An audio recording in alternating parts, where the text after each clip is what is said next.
The night was warm, the glow of city lights spilling through the tall glass windows of the upscale bistro. Laughter floated in the air, silverware clinked, and music hummed softly under chandeliers that shimmered like liquid gold. It was the kind of place that prided itself on exclusivity, where luxury was expected, and entitlement was often dressed as elegance. But when Angela Carter walked through those polished glass doors, wearing a simple navy dress and quiet confidence, the warmth of the room didn't reach her. Instead, she was met with something colder: silence, indifference, and the sharp sting of being unseen. The waiter at the front, tall, smug, his bow tie perfectly tied but his heart anything but kind, gave her one dismissive glance before turning to the couple behind her.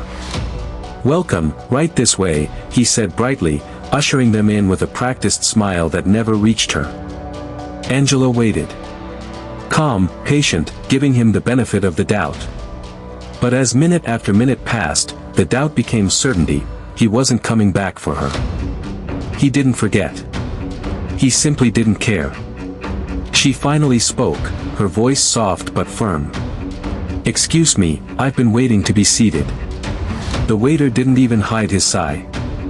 "Ma'am, this restaurant requires reservations," he said sharply, without checking the list.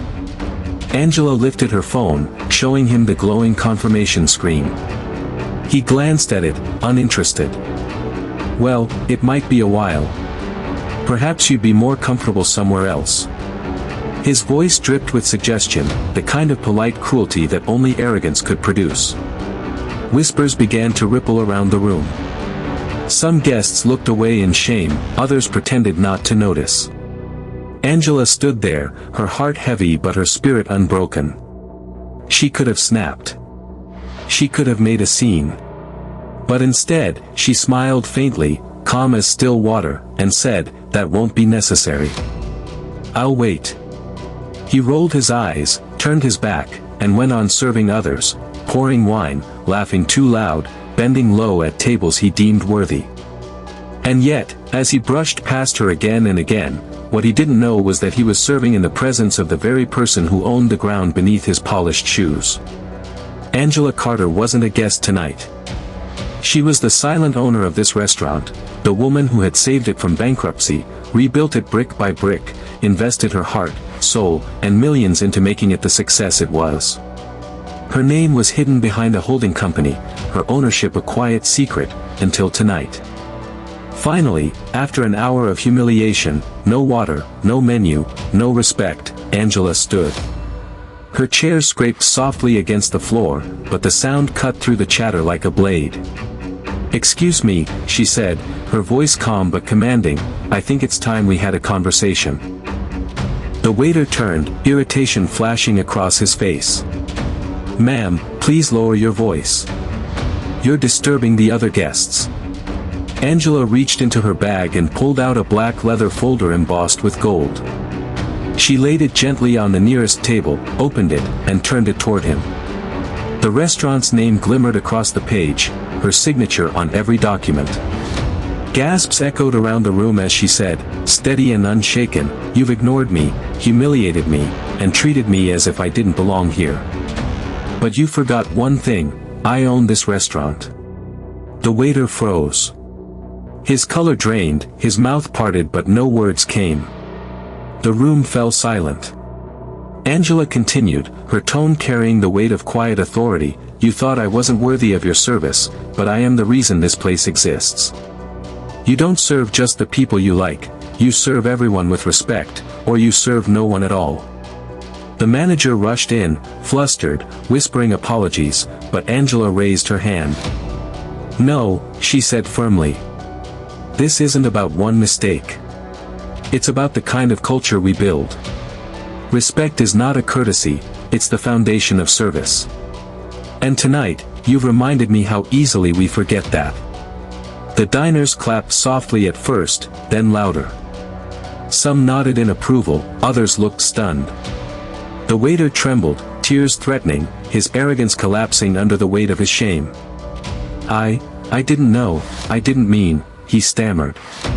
Angela's eyes didn't waver. "You didn't want to know. And that's the problem. prejudice doesn't whisper by accident, it speaks by choice. And choices have consequences. With that, she turned to the manager. He's dismissed. Effective immediately. The room stayed silent, every guest watching as the man who had judged her now stood small, humbled, undone. Angela looked around, her voice rising with poise and purpose. Let this be a reminder, dignity isn't measured by how someone dresses, or how much they spend. Respect must never depend on appearance or assumption.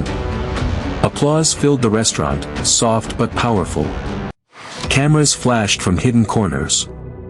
Within hours, the video would explode online. Owner exposes waiter for discrimination. The city would celebrate her grace, her calm justice. It should have ended there. But it didn't. Because when Angela walked out into the night, her heels clicking softly against the pavement, her phone buzzed with a message that froze her in place. You made the wrong enemies tonight. We need to talk. They're coming for you. Her fingers tightened around the phone. The streetlight flickered above her. The victory she'd just earned began to feel like a warning. Somewhere in the shadows, someone was watching. By morning, the story had gone viral. Every news outlet praised her. The restaurant overflowed with new reservations. But behind the applause came whispers, from investors, from rivals, from people in power who didn't like how she'd exposed one of their own. The waiter's humiliation had embarrassed more than just him, it had embarrassed a whole chain of men who saw themselves in his reflection. Angela's lawyer, Charles Whitmore, called her that afternoon. Angela, he said grimly, I traced that message. It came from Marcus Hale's office. She froze. Marcus Hale, the ruthless investor who tried to buy her restaurant a year ago and vowed revenge when she refused. He's planning something, Charles warned. And it's already in motion. Angela turned to the window, staring out at the glittering skyline. Her reflection looked calm, but her mind was a storm. She had fought for dignity once, now she would have to fight for survival. The narrator's voice lowered as the camera pulled back over the city skyline, thunder rolling in the distance. Angela thought the war ended when she exposed the waiter. But what she didn't know was that the real enemy wasn't in the dining room. It was already seated at her table, already smiling in her face, already calling itself a friend. The city never slept, but that night, it felt like it was holding its breath. Angela Carter stood by the window of her penthouse, the skyline glittering in cold silence as she replayed the message again and again on her phone. You made the wrong enemies tonight. They're coming for you. It wasn't just a threat. It was a promise. And Angela knew exactly whose shadow was behind it, Marcus Hale, the ruthless investor who'd once tried to buy her out and failed. The man who couldn't stand the idea of a black woman holding power in an empire he believed belonged only to men like him. The morning came with headlines, Angela Carter's viral moment sparks industry shockwaves. Cameras camped outside her restaurant, influencers praised her speech, and customers lined up around the block. But inside the walls of that same restaurant, tension grew like smoke before a fire. The staff whispered, glancing over their shoulders, uncertain who to trust. The manager, pale and sweating, handed Angela a sealed envelope that had arrived that morning. Inside was a single note, step down, or your past becomes public. Angela froze. Attached was an old photo, her, years ago, working double shifts at a diner, tired, broke, wearing a uniform stained with coffee. Nothing shameful, but in the wrong hands, it could be twisted into a narrative of unfit leadership. She knew Marcus Hale's game. He didn't attack your business. He attacked your reputation. And he had resources. He had people. Maybe even someone inside. By noon, her lawyer Charles Whitmore stormed into her office. Angela, I've confirmed it, he said gravely. Marcus is paying someone on your staff to leak information, financials, internal messages, everything. Angela's jaw tightened. Who? Charles hesitated. We're still tracing it, but whoever it is, they're close. Too close. Angela turned to the glass wall overlooking the dining room below. The hum of lunchtime service filled the air, waiters moving briskly, plates clinking, laughter rising. To anyone else, it looked perfect. But to Angela, it felt like a stage set for betrayal. She could feel it, the eyes watching her, the smiles that didn't reach the eyes. That evening, she made a decision. If Marcus wants to play dirty, she said, then we play smarter. She called an emergency dinner, an invitation-only staff meeting, no outsiders, no excuses. The chandeliers glowed low, the restaurant empty of guests but full of tension. Everyone gathered, cooks, servers, the manager, even Charles standing quietly near the bar. Angela stepped forward, her voice steady. I built this place from nothing, she began, and I've always believed it could stand on respect. But respect means nothing if loyalty doesn't live here. Her eyes scanned the faces in front of her. One of you has been feeding information to Marcus Hale. You've sold out your family for his profit. So tonight, I'm giving you one chance to speak before I show the evidence. The room went still. The ticking of the wall clock became thunder.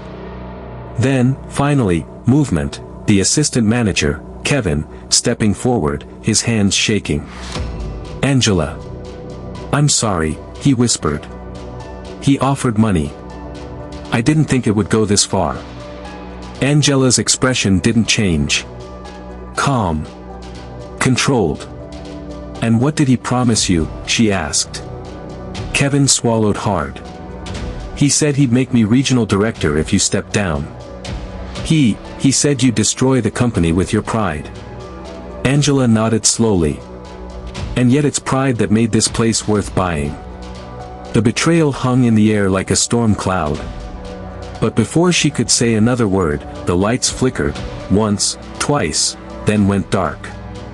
Gasps filled the room. The emergency lights snapped on, dim red glow washing over terrified faces.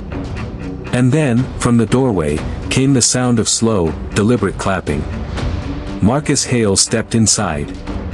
Tall, silver-haired, arrogance radiating like perfume. Behind him, two men in suits, his advisors, the same kind who handled problems with money or menace. He smiled. Bravo, Angela. Dramatic as always. But really, was this worth it? You've turned your own staff against you, and for what? A moral speech? Angela's chin lifted, calm even in the face of his venom. For integrity. Something you wouldn't recognize if it hit you in the face. He chuckled, circling the room. Integrity doesn't pay bills, Angela. It doesn't win investors. But submission? That keeps the lights on. The air was thick with tension. Charles stepped forward, voice sharp. Marcus, you're trespassing. You need to leave. Marcus smirked. Oh, I will. But first, I wanted to watch her fall. He tossed a file onto the table, photos, old articles, doctored documents meant to smear her name. By morning, these go public. You'll be finished. Angela stared at the folder. Then she looked up at him, and the faintest smile curved her lips. You know, she said softly, you're right about one thing. Integrity doesn't always pay bills. But it does build loyalty. And loyalty is something you can't buy. She turned toward Charles. Now. Within seconds, the screen behind her flickered to life, live footage from hidden security cameras.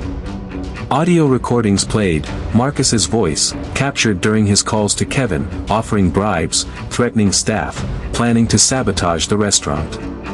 The color drained from his face as every word echoed through the room.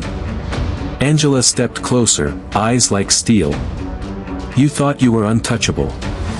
But you forgot, I own the cameras. I own the walls. I own everything in this building, Marcus. Including the proof of your crimes.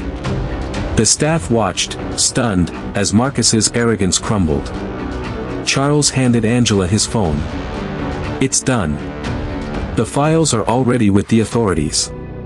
Marcus's jaw clenched, his voice trembling now. You'll regret this, Angela. You don't know who you're dealing with. Angela's voice was calm, almost gentle. I know exactly who I'm dealing with, a man who mistook fear for power. But I built my empire on something stronger. She leaned closer, her words sharp as glass. Grace doesn't mean weakness. It means control. Police sirens wailed in the distance. Marcus's advisors stepped back. The illusion of his power shattered. Angela turned to her staff, her voice strong, resolute. Let this be the last lesson you learn under my roof. You can't build respect by tearing someone else down. You can't serve excellence if you serve arrogance. The room erupted in applause. Tears. Relief. Justice. Marcus Hale was escorted out, his empire already unraveling as news alerts buzzed across phones. Investor arrested in extortion plot against restaurant owner. As the restaurant emptied, Angela stood alone for a moment under the chandelier light, calm and victorious. But just as she turned toward the door, her phone buzzed again, an unknown number. She frowned and answered. A distorted voice whispered, "You may have stopped Marcus, but you've only cut off one head of the snake. The rest of us are still watching." Her eyes narrowed, the screen glowing against her face. The city lights flickered outside as the narrator's voice rose, deep and foreboding. Angela Carter thought she had won the war for respect. But in the world of power and pride, victory is only the beginning.